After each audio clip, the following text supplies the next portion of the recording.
Hi there, my name is Heidi Schmidt, and I'm the new video blogger for the Layla Grace Foundation. I'm a student at Northeastern Illinois University, and I just finished my second year, and I have to say that I am incredibly excited for this summer to come. I'm studying communications and journalism, and I also write for MFC, which is Music Festival Central. And today I'm blogging to raise awareness with sexual violence, and hopefully these discussions will enlighten others and help those who are in need. Recently, I've been hearing news about sexual assault cases, and I'm concerned about how they have been portraying the victim. Often, the story is told, but then the victim is interrogated, and many more times than not, the victim is almost accused of bringing this horrible event upon themselves. This will be the main topic of my discussion today. I don't know if you've ever seen the silent witness exhibit or sexual assault silhouettes, either in your school, community center, around town, but my school just recently had them displayed in our student union, and I couldn't help myself but to read every single one of them. To me, they are so thought-provoking and really demonstrate from real-life examples how far sexual assault can go. I just wanted to talk a little about the exhibit and share one of the stories with you.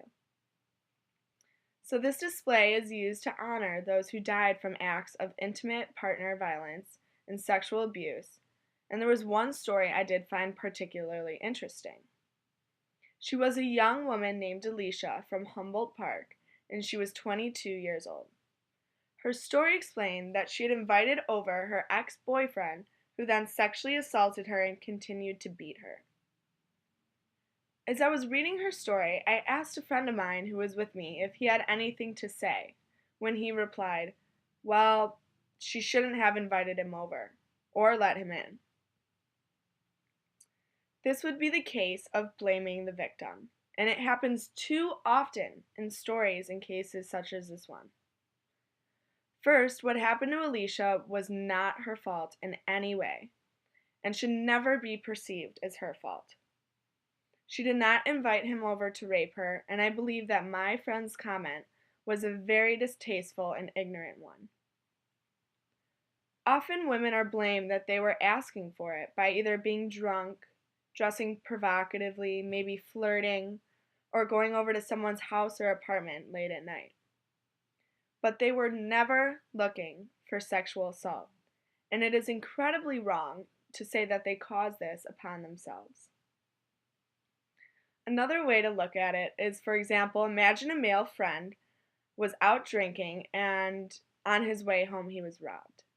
Most would probably say that he was simply robbed and leave it at that. Now, when you switch that male friend with a female, the story is talked about a little bit differently. I would imagine that people may now say she was drunk and that's why she was robbed, or she was stumbling around and that's why she was robbed. This example shows the ignorance with empathy and gender.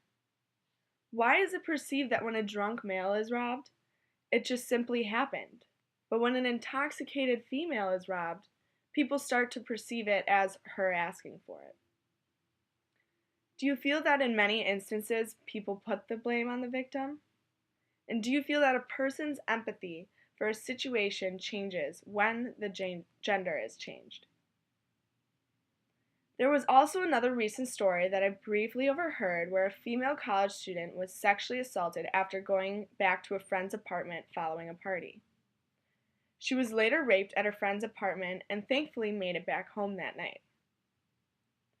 The other students I overheard talking about this said things like, well, she shouldn't have gone back with them, or she shouldn't have been drinking, or even, why was she drinking? This blaming of the victim needs to be addressed. No person ever takes or accepts sexual assault. Although it may not have been the smartest thing to do, never was it planned to be raped. All the fault was done by the other party, and drinking should never be an excuse for rape.